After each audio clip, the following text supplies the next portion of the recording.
Hello, everybody, and welcome back. Now, I want you to comment down below what country you're watching from because I have a pretty fun challenge. I want to know if you guys can pronounce this word. How you say it is psycholoog. It's a Dutch word, and I find it really damn funny because I just had a conversation and I noticed a lot of people can't say the ch, or the Dutch noise. And I'm just wondering where you guys are from, if you can pronounce this as well. You could just look it up on Google to see what it sounds like. It's pretty funny. So yeah, that was just kind of, I got sidetracked. But CBDCs will replace cash in the future, Deutsche Bank research. Now, this is getting pretty damn heavy. All right, look at this. The report titled, "What We Must Do to Rebuild." Worldwide lockdowns and social distancing measures have only increased the use of cards over cash. To respond, companies and policymakers must design alternatives to credit cards and remove middleman fees. For now, the priority must be on regional digital payment systems.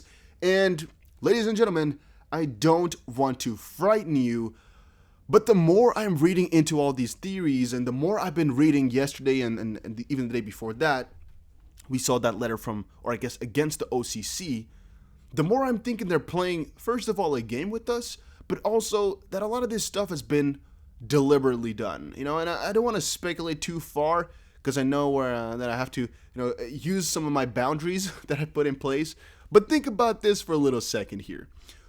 Worldwide lockdowns and social distancing measures have only increased the use of cards over cash. And I mean, what is the primary thing a government would want, right? To see all your transactions, to see everything you spend, to have everything digital because, well, I guess it's a lot cheaper that way and it's a lot more controllable and things like that. They want to digitize cash, yet when we talked about this yesterday, we saw that the OCC, or I guess a good part of the OCC, has sent a kind of a counter letter to Brian Brooks, who is, I guess, for crypto and for kind of a big change in the CBDC realm. They've sent a letter to him kind of trying to stagnate all the growth in our space, where Brian Brooks has really been helpful. Now, I'm getting some mixed signals because, well, this stuff here is kind of explaining, we want this new digital payment system. We want to digitize cash. We want a new realm that's, based on, I don't know, online stuff and things like that. But then on the other hand, the OCC, the Office of the Controller of the Currency, is still trying to wait for it. They don't want the financial revolution to happen just quite yet. They're really opposed because of some of the risks.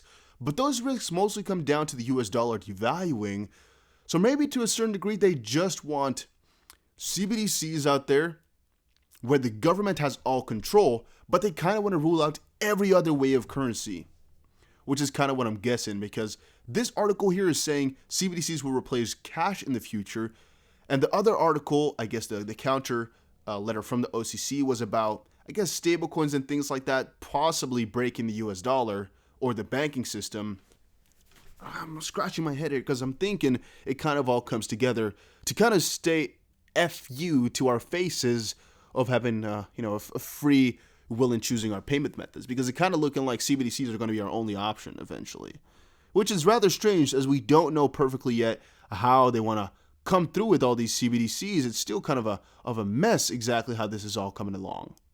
Now, I had one article here. Let's see. ECB's Lagarde has hunch digital euro will launch in 2 to 4 years. So within 2 to 4 years here, which is again quite scary, the whole system as we know it is not going to be there anymore. And I don't know if you guys are like me, where you just are I'm going to say, you're a person. I wanted to say man, but maybe I shouldn't put pronouns and stuff like that in these videos. Maybe I should be progressive as our world is kind of looking like. I'm just an individual who likes holding a little bit of cash. I don't feel very comfortable or optimal if I don't have just a little bit of money in my pocket. I just feel like it gives you some safety, right? Where you're just, maybe I'm just from the old generation in that sense, where it's just really comfortable to have some euros in your pocket. In my case, euros, maybe in your case, dollars or whatever you're holding. Maybe your, your rocks, your pebbles. But I've also seen what is his name now? I'm forgetting the name. He has like a show where you can call him and ask for financial advice and stupid stuff like that. Dave Ramsey, I believe his name is. I believe so. He also said in one of those videos before that he always walks around with a little bankroll in his pocket, or at least with a couple $100 bills in his wallet. It kind of made me think about it, How would this world look like if that wasn't an option anymore at all? I'd feel so damn shitty. I just would not like it at all. I'm also not really a fan of things like Apple Pay too much. However, since we're talking about Apple Pay here, I had an article open if I can still find it, because I got so much stuff open, guys. It could be that I'm gonna lose something just right here. But the article, let me just quickly tell you guys what it was about. It was that Apple Pay and Bitcoin's integration into it could allow for a huge sum of money. And by the way, make sure you check out the Growth Masters Academy. A link is in the description down below. So I guess I've lost the article and here we go. Michael Saylor states that $100 billion to be made from Apple Pay Bitcoin integration. Michael Saylor here said Apple could generate $100 billion or more in shareholder value if they integrated Bitcoin into Apple Pay, built a secure crypto wallet into the iPhone, and began buying Bitcoin with the treasury reserves. Honestly, I don't think he's wrong. I don't think he is wrong at all. I think it would definitely do very, very good. I don't know what else to say about this. I think it will definitely do very, very good for them. And, well, I don't think they're going to consider. But it would be a very, very interesting idea to consider for us, at least, the possibility of that happening. Why? Well, I'm really not that much of a guy to use Apple Pay and stuff like that, because I kind of don't feel comfortable, even though they already have all your info. So what's the difference? Yeah, that's a good question. Same with like Face ID and stuff like that. It's just not me. It's just not me. But if you consider how much people would use it, how much people would like it, yeah, it would definitely really help out for their sales, I think, as well. Billionaire Ray Dalio is skeptical of Bitcoin. And by the way, guys, also comment down below how you pronounce this one, all right? I'm going to say it once more, psychologue. Psychologue.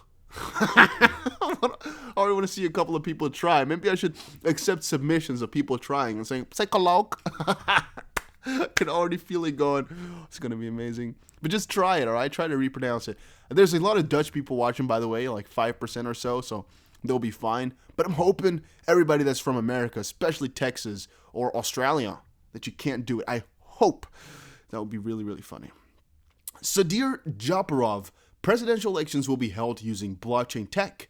So we have, in the last couple of weeks, seen that the voting can be done through a multitude of ways. We have Ripple, we have Cardano, we have a ton of them. Almost all can handle it. Why? Well, Ripple is, of course, going for the internet of value, where I guess anything should be able to be stored safely, securely, I guess in a kind of a remote way. Cardano, I guess that's not even a question how it could be done on Cardano, Ethereum, and things like that. However, there's also been a couple of pieces of speculation where, I guess through oracles and stuff like that, they're doing things on EOS, primarily, at least EOS I've heard, where they're allowing all the votes registrants or whatever, the whole election process to be, I guess, recorded on there, which is rather interesting. But I'm also thinking here, if CBDCs are only 2 to 4 years away from, I guess, global integration, I mean, if Europe is ready for it and the US and China, you kind of have worldwide integration already, right?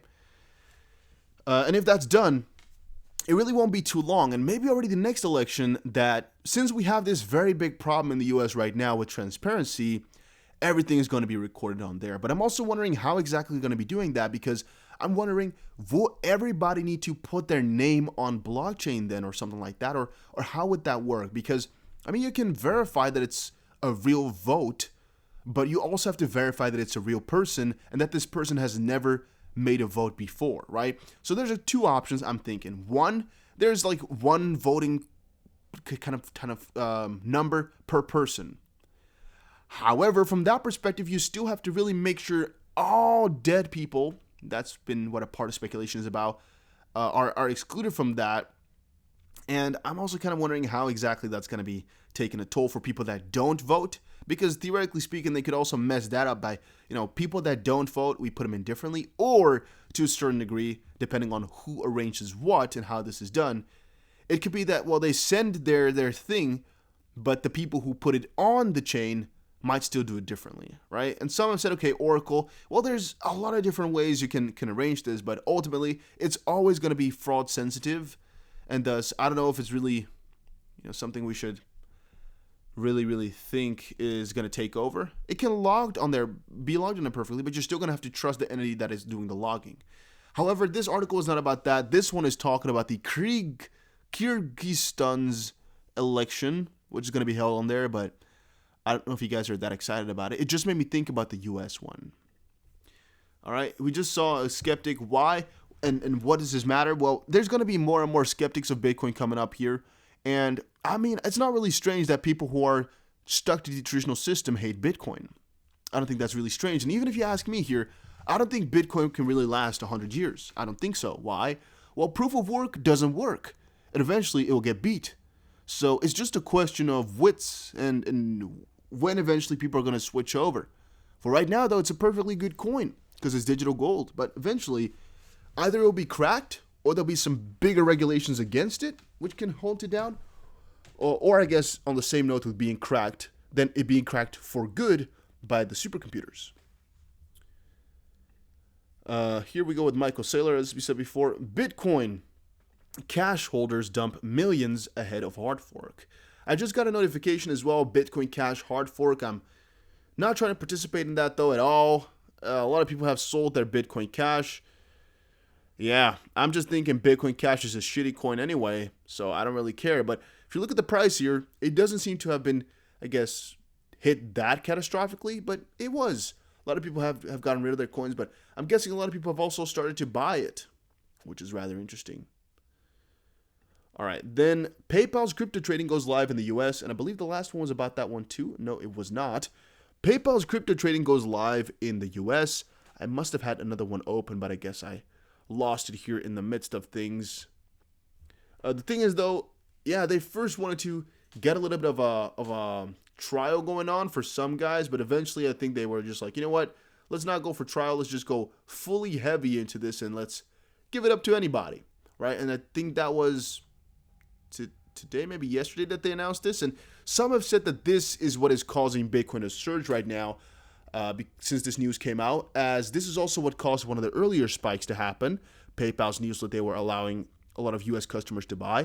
But what I'm thinking now is that this actually could really be the case, all right? At first, I was kind of skeptical, thinking maybe, but now I'm thinking, yeah, all right, because they ended the wait list, they ended everything, and they're now fully committed to getting this fixed, which is rather interesting.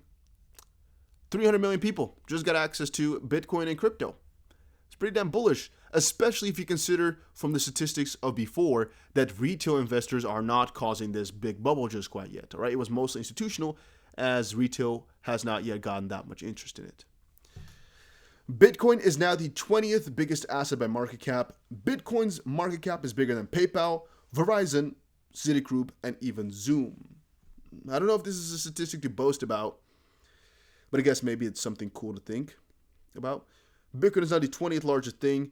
That's according to Asset Dash, a site that tracks major global assets. A lot of other companies in the list have been greatly affected by Bitcoin, and well, I think it's something cool. But is it really important? Who knows? Wait, this is interesting. Even Warren Buffett's Berkshire Hathaway owns Bitcoin. Well, he hates this stuff, but he was given one by Tron CEO Justin Sun. I thought he was actually given only Tron, but he gave it away. But apparently, he also owns some Bitcoin. I don't think he owns Bitcoin, really. I think he gave it away still. And even if he does, it's not out of his own will, so who cares about this, right? If you give a man something that he does not want, he can't say, yeah, even this guy has it. Because, I mean, he would much rather get rid of it, but I guess it's free money, right? So, yeah. That's the same as if you were to give me some stock of a really dumb company. Yeah, I don't think you can consider me an ambassador or something like that of the company or a supporter. You just have gotten some because they gave it to you for free. That could just mean you're in it for the money on maybe even the shortest term possible and not really a positive guy. Or it's too little money where you really don't care. You just ignore it, but maybe it's big for them. Two things to consider. All right, but guys, that was it for today's video. Hopefully you all enjoyed it. If you did, make sure you press the like button and subscribe, and check out the Growth Masters Academy. Link in the description below. Take care, and as I said before, try this word.